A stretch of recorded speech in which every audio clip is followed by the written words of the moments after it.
Rise up is said to two types of men, those sleeping and those lying down. Now God seems to sleep when he does not punish sins, as though he lacks the vigilance of prudence. Arise, why do you sleep, O Lord? Psalm 43:23. Also, when he does not punish, he seems to be lying impotent. But he seems to rise up when he shows his power by punishing his enemies. Let your hand be exalted, and let them not see. Let the envious people see and be confounded, and let fire devour your inheritance. Isaiah 26:11. In anger, he says, that is, in punishment, which is the effect of anger. Now he describes a triple fruit of punishment. One fruit pertains to God, that God is exalted, not in himself, but in the opinion of men, since through it he is acclaimed as high and powerful.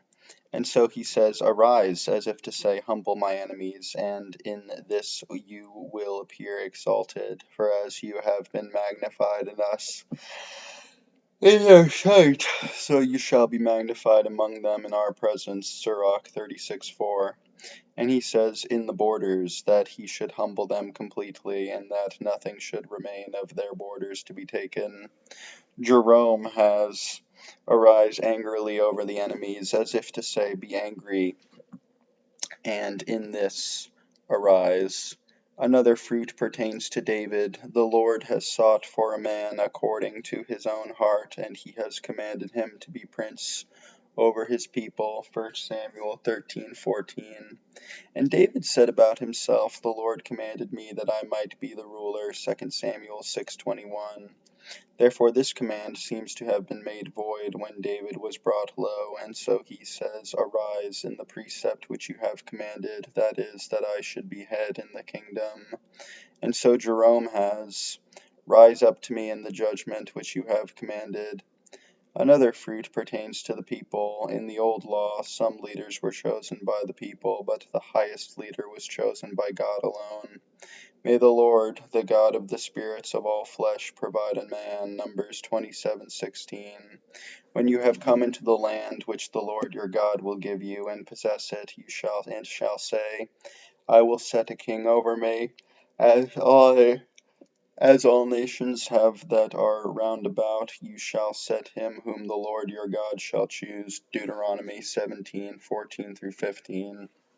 Therefore the people in highest leadership should have followed the divine ordinance. And so he adds, And a congregation of people shall surround you, that is, it will follow your command, so that it may be brought back to me. And for their sakes you return on high, that is, your magnificence will become manifest, as if to say, not only for your vindication, but also so that men may be brought back to me. But insofar as it refers to Christ, he asks about the mystery of the Incarnation, from which comes two fruits. First, the suppression of the demons and the conversion of men. Rise up, O Lord. In regard to the first, he says, Rise up, that is, appear in the world through the Incarnation, and do this in your anger, that is, to punish the demons. Now is the judgment of the world. John 12:31. What have we to do with you, Jesus of Nazareth? Are you come to destroy us? Mark 1:24. And be exalted in the borders of my enemies by taking away their possession. When a strong man armed keeps his court, those things are in peace which he possesses. But if a stronger than he come upon him and overcome him, he will take away all his armor wherein he trusted, and will distribute his spoils. Luke 11:21-22. And how can anyone enter into the house of the strong and rifle his goods, unless he first binds the strong, and then he will rifle his house? Matthew 12:29. Or this passage is against the Jews. It is the petition of the church of the Gentiles against them. And he says, Be exalted in the enemy's borders. The other parts of the interpretation are not changed. That which appears exalted to men is for this same reason hidden. For example, when it is lifted up exceedingly high, so what is hidden in the depths appears if it is exalted. The depths also of rivers he has searched, and hidden things he has brought forth to light. Job 28:11. So he says, Be exalted, that is, be made manifest, and as what is exceedingly exalted is hidden, he was raised up, and a cloud received him out of their sight. Acts 1:9. So be exalted, that you may be made hidden to the Jews, in order that they might not know you, and so crucify you, and be redeemed. In regard to the second, he says, Arise, O God, in the precept for the conversion of men. Here he first describes the motive of conversion, second, its completion, and third, punishment. Therefore he says, In the precept, namely of meekness and humility, which you have commanded, learn of me, because I am meek and humble of heart. Matthew 11:29. Arise, therefore, in this precept, that is, appear humble, while being on high, as if to say, accept humility in such a way that you do not leave the height. Or it could mean arise from the dead, and so a congregation of people shall surround you, the congregation of the blessed, who will be rewarded, and of the evil, who will be punished. Your name is as oil poured out. Song of Solomon 1:2. The mountain of the house of the Lord shall be prepared on the top of mountains, and it shall be exalted above the hills, and all nations shall flow unto it. Isaiah 2:2. Lift up your eyes round about, and see, all these are gathered together, they are come to you. Isaiah 64. And for their sakes you return on high, to perfect this synagogue, the congregation of believers. Ascending on high, he led captivity captive. Ephesians 4:8. For he shall go up who shall open the way before them. Micah 2:13. Or you will hide from the eyes of the Jews on high. A congregation of people shall surround you, by condemning and persecuting, for which they will be greatly punished. This is the second part of this psalm, which treats the hearing of the petition. And since the hearing of the petition occurs by God's judgment, so the divine judgment is introduced. And first, he sets it forth. Second, he treats its deferral. God is a just judge, strong and patient. Is he angry every day? Regarding the first, he makes 3 points.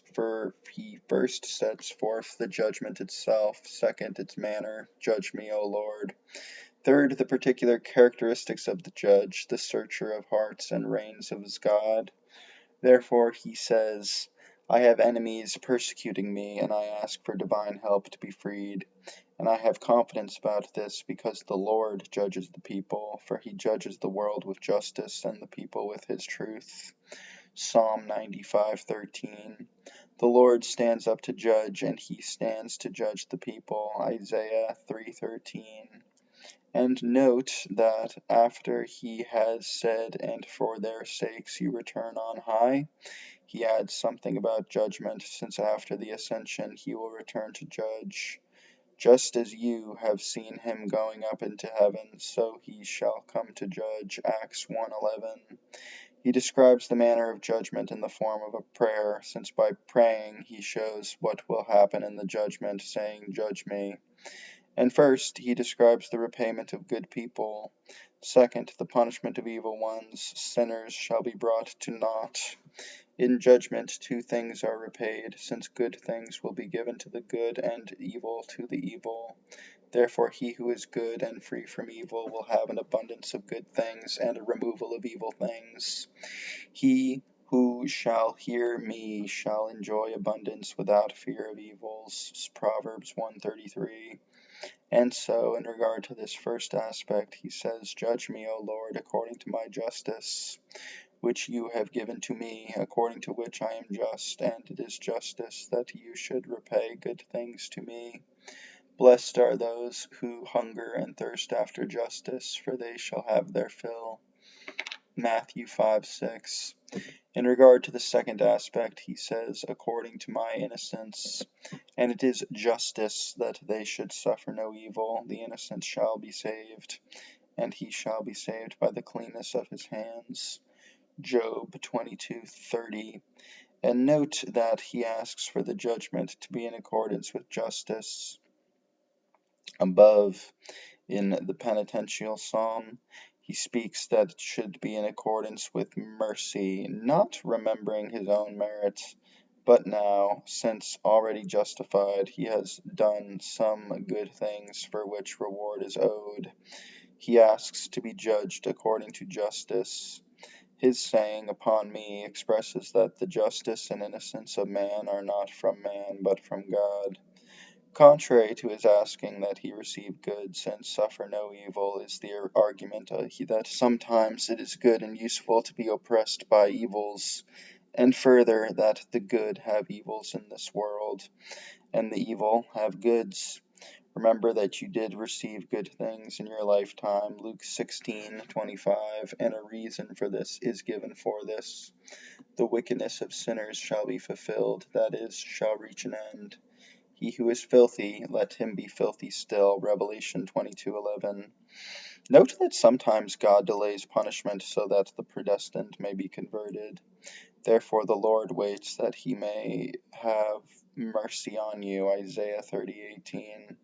So then the wickedness of sinners shall be brought to naught, that is, fail. And sometimes this is so that the evil may manifest their malice more clearly, and the justice of God's judgments be apparent. And then the wickedness of sinners shall be consumed, that is, completed, so that the justice of the vindication may appear more clearly, which is why he says, "Know beforehand that your seed shall be a stranger in a land not their own.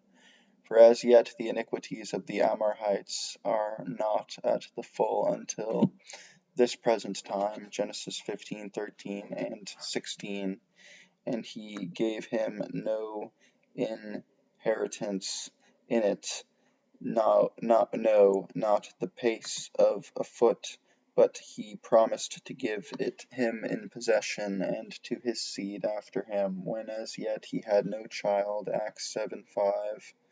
So he says, "It shall be consumed," as if to say, they shall do whatever they can, since then the wickedness of these same sinners shall be consumed. But shall the evil then severely oppress the just? No, because God directs the just. So you shall direct the just, the simplicity of the just shall guide them. Proverbs 11:3. Afterwards, when he adds the searcher, he shows the suitability of the judge. And first he describes the suitability of the judge, and second he describes the confidence aroused by him. Just is my help. Now two things are required for a judge to be suitable, that he be wise, and that he be just. Now these are found in God, and so he is a suitable judge. The king who sits on the throne of judgment scatters away all evil with his look, Proverbs 28. And he is most wise, knowing all things, even those that are interior. All things are naked and open to his eyes, Hebrews 4:13. And he is most just. But you, O Lord of the Sabbath, who judge justly, Jeremiah 11:20. And so he says, the searcher of hearts. Jerome has the examiner of hearts and reins, and the just God, and the other verse follows, "My shield is in God," while our text has, "just as my help." Therefore he says, the searcher. Now there are three things in man, one which is apparent, namely his external work, and two which are hidden, his intention and his delight. These two are hidden to us, but open to God, and since they are known to God, although hidden to us, he says, the searcher of hearts. Since he knows the intention and reigns, that is the delight, whether you delight in the praise of God or of men. But since to search is to inquire, and to inquire belongs to the ignorant, he removes this from God, and in order to show that God knows clearly, when he said shall be consumed, he appropriately said the searcher, since the condition of man appears most clearly in tribulation. Afterwards he adds, "Just is my help from the Lord." Here he discusses the confidence inspired by the judge, from whom help is expected. For there are two kinds of help from God, that of mercy and that of justice. The help by which one is freed from evils and from sins is that of mercy, and it is not just, since it does not come from merits, But when someone is justified, God perfects him, and this belongs to justice, since it corresponds in some way to merit. It is said about the first, a helper in due time, Psalm 9:10. About the second, God will help it, Psalm 45:6. But why? Since he saves the upright of heart, he will keep the salvation of the righteous, Proverbs 2:7. The upright of heart, that is, those who incline toward God in their intention. But Cassiodorus asks why he does not say, who saves those with upright reins, but rather the upright of heart. I respond, uprightness pertains to the order of the end, and the intention is directed to this, and so it is necessary that the intention be right, but to the reins pertains sensual delight. Above, he discussed the divine judgment. Now here he treats the delay of the future event, that is, of punishment. First, he shows the cause of the delay. Second, the preparation for vindication, unless you are converted. Now he puts forward 3 reasons why God could be thought not to punish sinners. One is that he is not just, so providence is distant from human actions. The iniquity of the house of Israel and of Judah is exceedingly great, and the land is filled with blood, and the city is filled with perverseness, for they have said, the Lord has forsaken the earth, and the Lord sees not, Ezekiel 9:9. He walks about the poles of heaven, and he does not consider our things, Job 22:14. And he disavows this of God, who is a just judge. Behold, a king shall reign in justice, and princes shall rule in judgment. Isaiah 32:1. Another reason would be that he is not powerful, but he disavows this, since God is strong. If strength be demanded, he is most strong, Job 9:19.